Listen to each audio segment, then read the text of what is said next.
Rav Noach looked around the Jewish world and he saw the ignorance that was very prevalent, that the Jews had forgotten their own connection to themselves as Jews. He wanted to ignite the spirit, ignite the fire of Torah that's inherent in every Jewish heart. When I was in Aish, I remember one of the rabbis teaching us about Abraham's tent, the idea of kindness and empowerment, meaning getting people to take responsibility, and unity, people coming together. Those three things really encapsulate what Aish has always been about, and what my wife and I believe, and what we hopefully live with, and what hopefully we've given to our children. These three themes embody my parents and their work and all the things that they've done for the Jewish people.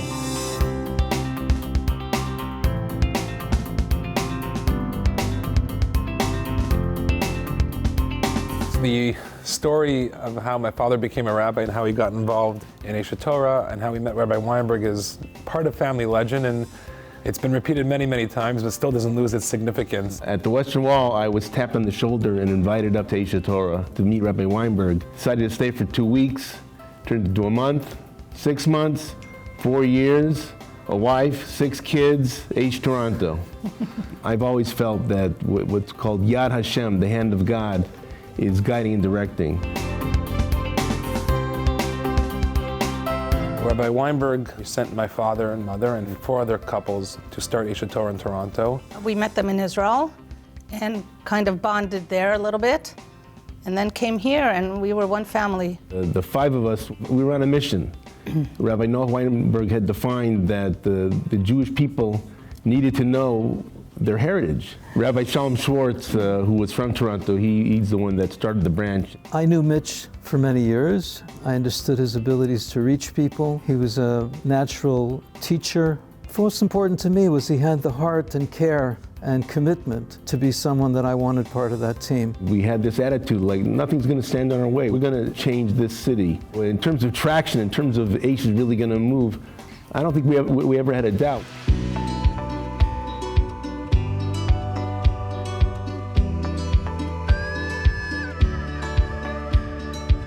The early group of Aish wives would get together once a week. And of course, they had this common assignment of hosting guests virtually every Shabbat, every holiday. Leora opened up her entire home to the Aish mission. We were having students come over. We were getting to know people, all different walks of life. As much as they learned from us, we learned from them. My kids loved it, and we're still good friends with a lot of the students. They actually grew up with us. When you think about my mother, you definitely talk about kindness and idealism. It was always just a given that we're here to give to others and we're here to improve the world. The greatest lesson is by example. It's no secret, my siblings and I are involved in the Jewish people in some manner.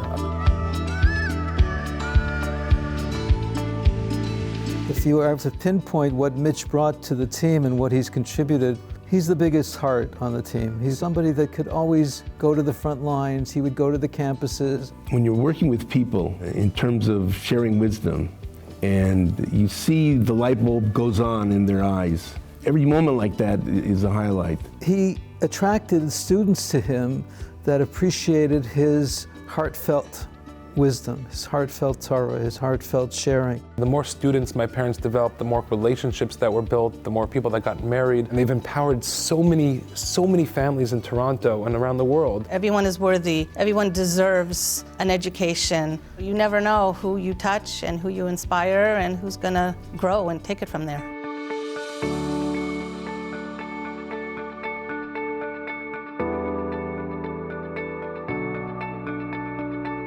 Isaac always had those leadership traits, a doer. He takes his dreams and he fulfills them. He makes them happen.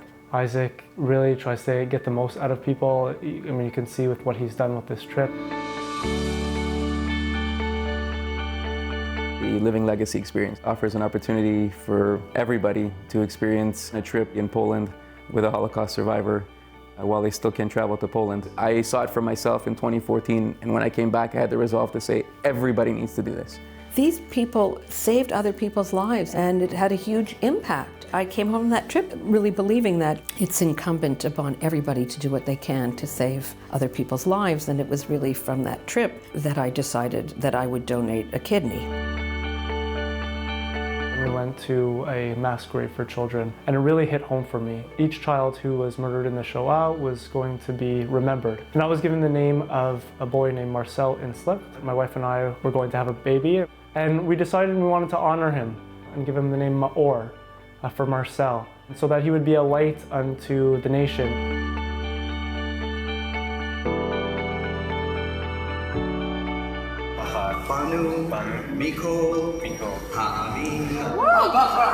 The caretaker thinks this is the first bar mitzvah since the war in Lancer.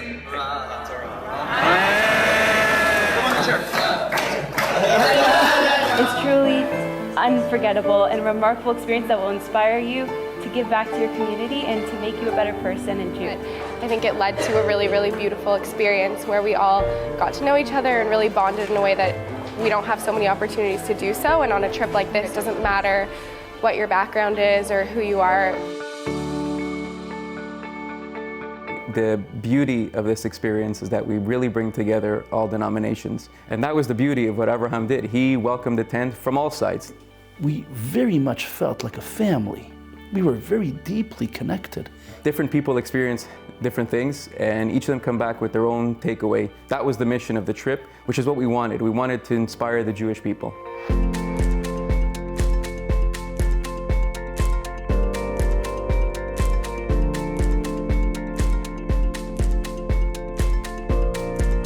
For Aish Toronto, we came and we wanted to change the city. We wanted to bring Jewish wisdom to as many people as possible and to get people to be engaged in the Jewish community and in Israel and to take responsibility.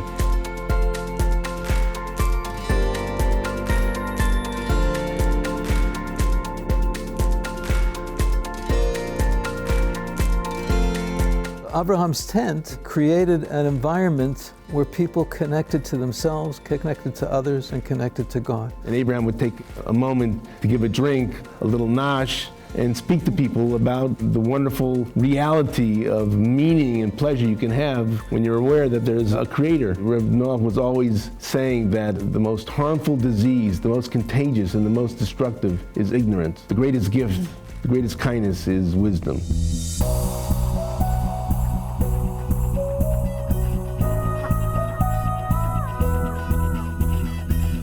Aish Torah has grown so dramatically over the years because it's really something that's alive. It's something that actually gives the gift of life and the passion for life that's at the heart of teaching Torah, at the heart of understanding what it means to be a part of the Jewish people.